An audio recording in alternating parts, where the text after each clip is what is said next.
Provident fund అమ్మేశాడు, voluntary retirement పెట్టేశాడు, వచ్చిన డబ్బంతా కొడుక్కి ఇచ్చేశాడు. వాడు ఎంఎస్ చదువుకుంటానని అమెరికా వెళ్ళిపోయాడు. నాన్నగారు ప్లేస్మెంట్ వచ్చిందండి నాకు చదువుకుంటుండగానే అన్నాడు, మంచి ఉద్యోగంలో చేరిపోయానన్నాడు, మేడ కట్టేసుకున్నానన్నాడు, 2 కార్లు కొనేసుకున్నానన్నాడు.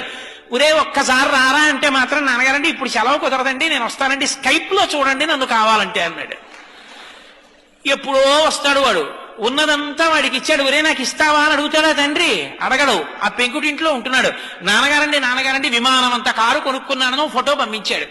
అది చూసి ఈ పెద్ద ఆయన పెంకుటింట్లోంచి రోహిణీ కార్తిలో ఉత్తరీయం నెత్తి మీద వేసుకుని ఎదురింటికి వెళ్ళి తలుపు కొట్టి మా అబ్బాయి విమానం అంతా కారు కొనుక్కున్నట్ట ఫోటో చూడండి అంటాడు. నువ్వు పెంకుటింట్లో ఉంటున్నావు కదరా అంటే, పోన్లేదురో ఎంతకాలం బతుకుతాను, మా అబ్బాయి సంతోషంగా ఉన్నాడుగా అంటాడు. కొడుకు యొక్క సంతోషాన్ని చూసి సంతోషించగలిగిన వాడు తండ్రి. తను సంతోషించి కొడుకు సంతోషించాలనడం అది తండ్రితనం అంటే.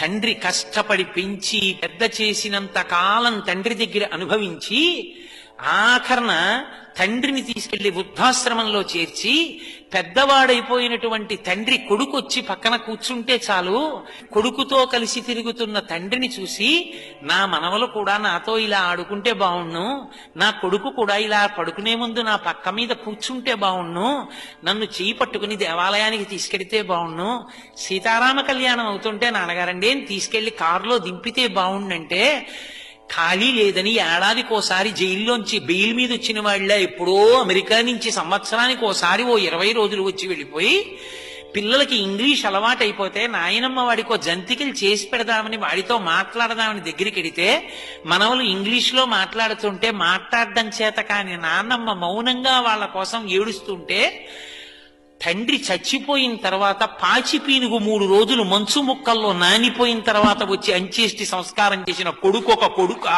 వాడి సంపాదన ఒక సంపాదన. తండ్రి పక్కన కూర్చున్నవాడు తండ్రిని సంతోషపెట్టినవాడు కొడుకు. విదేశాలు వెళ్ళొద్దంటలేదు, ఉద్యోగాలు చెయ్యొద్దంటలేదు, కానీ తల్లిదండ్రులు పెద్దవాళ్ళు అయిపోయిన తర్వాత వాళ్ళ సంతోషాన్ని తీర్చడం కూడా కొడుకుల కర్తవ్యం.